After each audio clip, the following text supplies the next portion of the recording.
This is Elder 360 coming at you one more time with some absolute truth. This is a thought that I never thought about in my younger years. And it is a thought or information that most people don't realize at this present moment. The fact is, we sow with our imagination, we create with our imagination. When we visualize something positive or negative happening to another, we are creating. We are sowing. We are creating something for ourselves to reap just by concentrating on something positive or negative happening to someone else. And this is what the Creator revealed to me. Most people are unaware of this natural functioning. Most people think they can only create or sow physically or verbally. They feel that they have to do or they must do something positive or negative physically to someone to prepare something for themselves to reap. Or they feel they must say something verbally, positive or negative, to someone to prepare something for themselves to reap. But the Creator revealed this to me and would like for me to share it with the people of the planet Earth. When you concentrate on something positive or negative happening to another,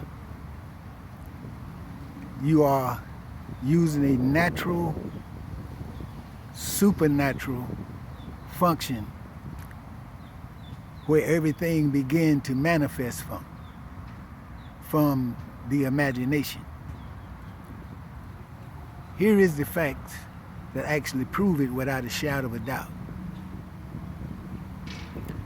All creations created or made by any living thing must be a vision, imagine, or an idea first.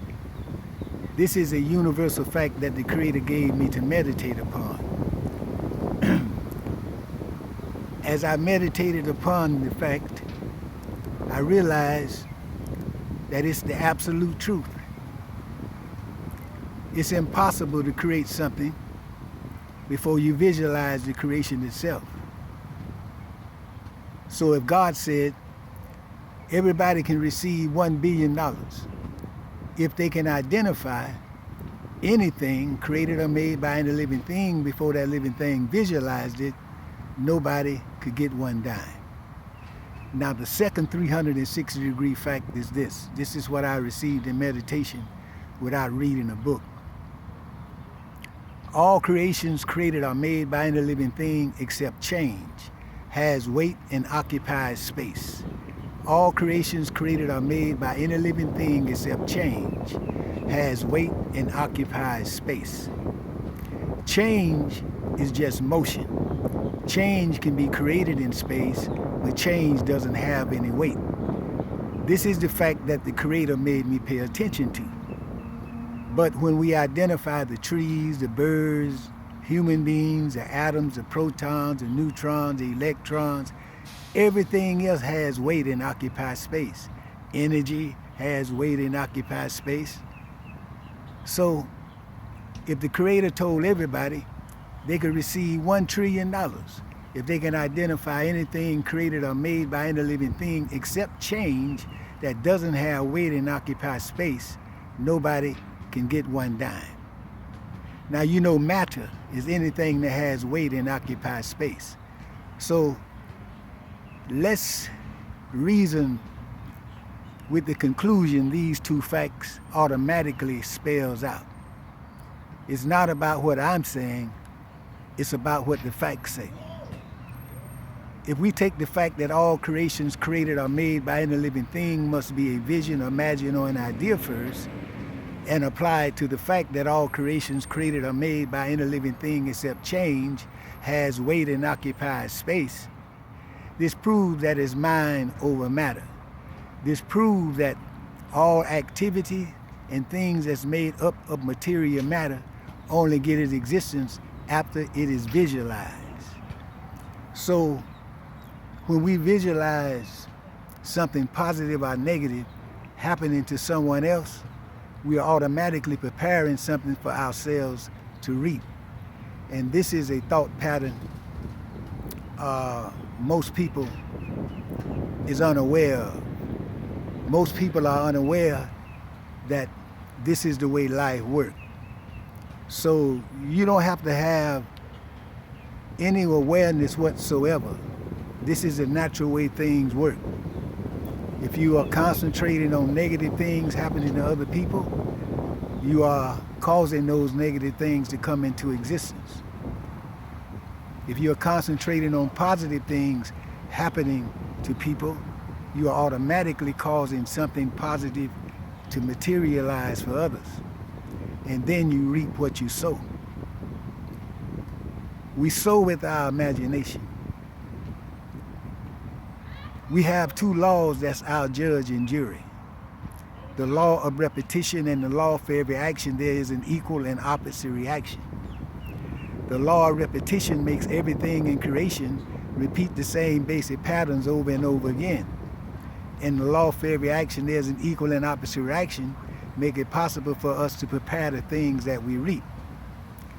I was asked a question in meditation. As I meditated upon the Creator for wisdom, knowledge, and understanding. And the question was this: when are the things created that you reap? No one has ever asked me that question before. And I thought about it. I said to myself, when are the things created that I reap? But as I reasoned for a few minutes, it dawned on me. If I've never sown anything, I can't reap it. So the exact same time we create something positive or negative upon another person, we automatically prepare that for ourselves to reap at the exact same time. So the law for every action, there's an equal and opposite reaction, means the reaction is equal on opposite sides. Whatever I create upon someone, I'm preparing it at that particular moment for myself to reap. And it applies to every living thing in the universe.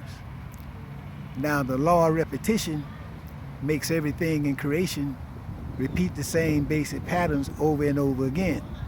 This is the reason why we reap what we sow. I've spoken about this many times, how the Creator brought my attention to creation and made me realize it's impossible to identify anything created by the Creator or made by any living thing that doesn't have the same basic repetitious pattern or repetitious nature. For example, winter, spring, summer, and fall repeat themselves every year. Earth rotates in a circle. Planet rotate around the sun in a circle. We eat and get hungry over and over again. Drink water, get thirsty over and over again. Everything that grows from the ground return back to the ground. Day and night take the place of each other over and over again. Rain fall from the sky, sun evaporates it up again. We give off carbon dioxide. Plants take in the carbon dioxide, convert it into oxygen. We inhale the oxygen and convert it back into carbon dioxide. Everything made by man or woman, the car, the computer, the light bulb, the telephone, all the machinery, does the same basic thing over and over again.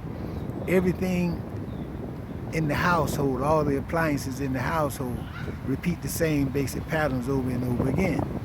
So this is what the Creator brought my attention to.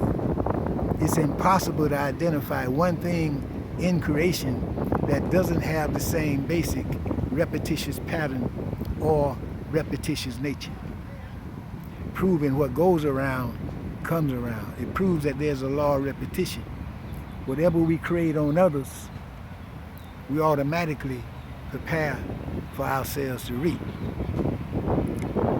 So we can do something physically, positive or negative, and cause something to happen positive or negative to ourselves, cause ourselves to reap something positive or negative.